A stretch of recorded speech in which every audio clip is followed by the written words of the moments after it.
So we have a Z400 here with a blown crank balancer, and it looks like after getting it apart,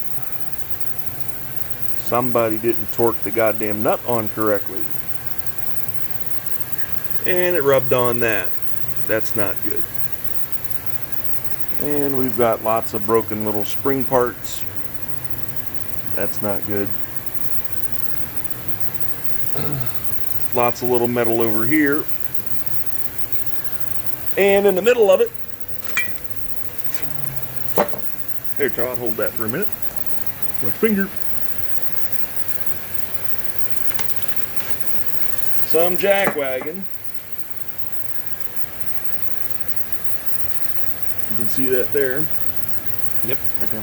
Put the bottom wiper spring on wrong. Hence the reason all of the bad shit is on there. Yep, one more. And if you look inside there, why you have a nice groove in the middle of your cylinder. Anyway, that's why you have quality work done by quality people.